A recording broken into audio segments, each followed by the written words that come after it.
Magic is a central focus in Dragon Age, basically being the main reason for much of the series' storylines, as well as being the basis of the mage class that can be played throughout the series.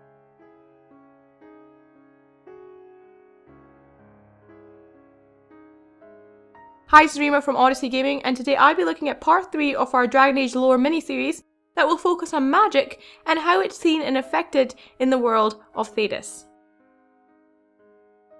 Before we can delve into the world of magic, we need to know the fundamentals of the Fade.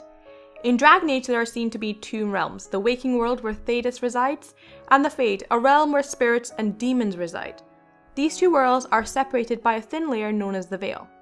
The Fade, or the Beyond as known to some, is shown to be prominent in the basis of much of the religions of Thedas, normally related to the afterlife. Now, in the world of Dragon Age, magic is as natural as any other physical, scientific phenomenon, like gravity, and it's treated as so. Magic itself allows the user to manipulate certain elemental forces in the world, from entropic reactions to manipulating nature. Magic users, or mages, are shown to have a very direct connection to the Fade, allowing them to utilize magic in the waking world and experience the Fade more vividly when they dream, and this is termed, quote, dreamwalking. However, this connection to the Fade also makes mages very vulnerable to those actually living in the Fade, such as spirits and demons who could possess and corrupt them. Lyrium is a mineral-like substance that is shown to be present in both the Fade and the waking world, and somehow manages to bridge the connection between the two planes, leading it to be extensively used by mages. Most races will have mages in their ranks, other than the dwarves, who seem to be highly resistant to lyrium.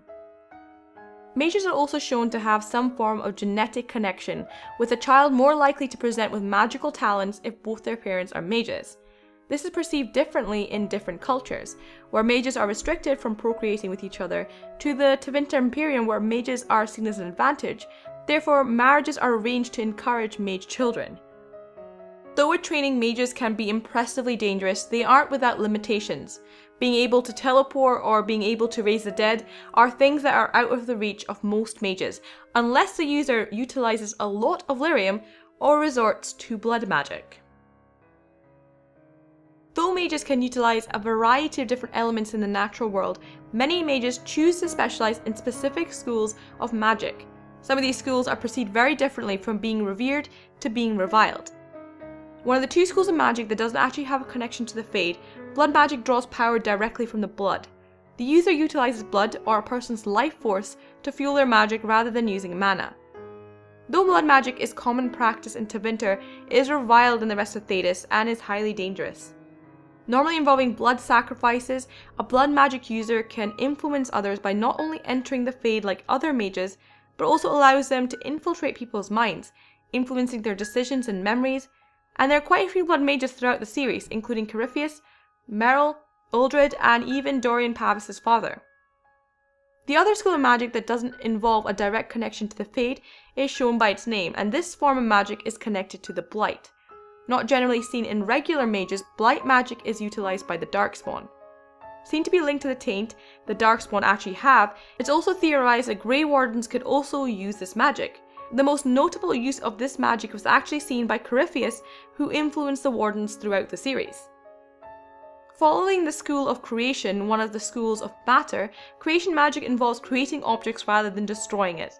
This form of magic takes an enormous amount of studying and control, making it one of the rarest schools of magic to be followed. The other school of matter, and the opposition to creation, entropy, involves, quote, the force of erosion, decay, and destruction to create anew.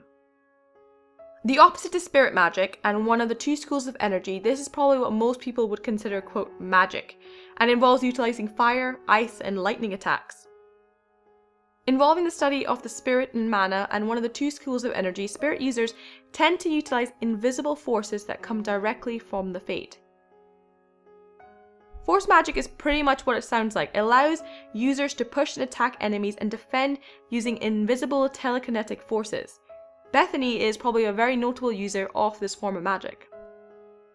Tending to be more suited to mages who prefer hand-to-hand combat, users of this form of magic can create weaponry utilizing energy, strengthening armor, and creating barriers. This form of magic is best known in association with knight enchanters and elven arcane warriors. Vivian is a notable user of this form of magic. Used mainly by the Dalish, this magic can utilize living nature such as roots, leaves, and thorns to create barriers and attack enemies. Merrill is a notable user of this form of magic. Necromancers are most at home with death, using spirits who are drawn to death to fight on their behalf, inducing fear and also using explosions to create death all around them. Only really present in Navarra and Tevinter, necromancy is generally unfavorable as a school of magic. A notable user of this magic style is Dorian Pavis. Spirit healers, as they're known, can summon the energy from friendly spirits from the Fade to help heal those in the waking world. Though probably one of the most useful forms of magic, it can be a very difficult type of magic to learn, as it involves gaining the trust of the good spirits. It also comes with the risk as it involves the user spending a significant amount of time in the Fade, making them susceptible to demons. Notable users of this form of magic are Wynne, Fiona, and Anders.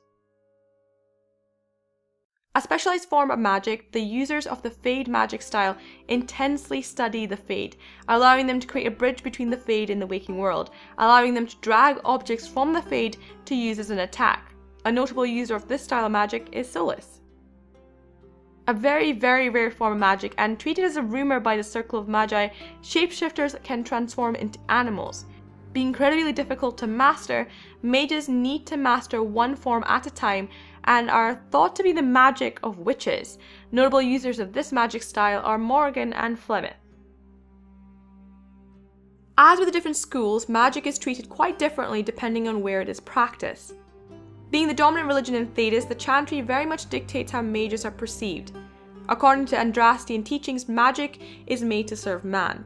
Most mages belong to the Circle of Magi, where they train and live their entire lives under stringent laws that control their movements. Certain forms of magic, such as blood magic, are straight up banned, and mages who reside in these circles are watched by Templars who are strictly trained to control and hunt them down if they break laws.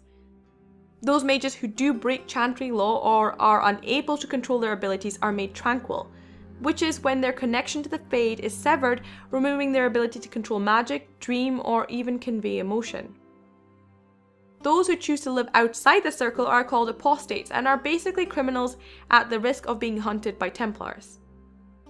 Pretty much the opposite to the life under the Southern Chantry, being a mage in Tevinter comes with great benefits. Mages are considered the highest class in Tevinter and effectively rule the kingdom and dictate laws. Mages aren't restricted as they are in the south, and practices such as blood magic aren't prohibited and are even used in public.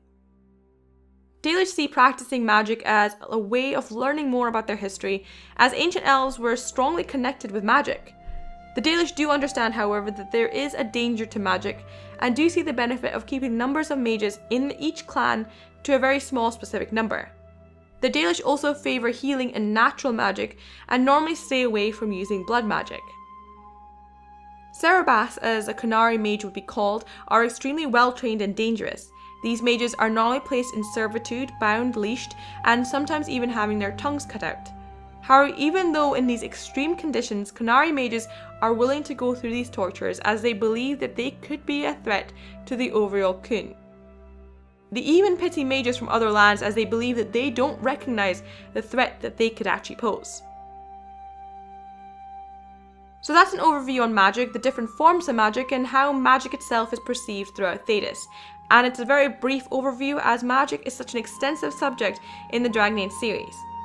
It's definitely had a profound effect on the Dragon Age series, leading to some of the game's biggest conflicts and events, as well as having some of the greatest impacts on our favourite characters. But what are your thoughts on magic in Dragon Age? Let us know in the comments below, and be sure to check out part 1 and part 2 of our lore mini-series by clicking the link on screen right now. If you like this video, please like and subscribe, and please share this video to help the channel grow. Much thanks for watching, and we'll see you next time.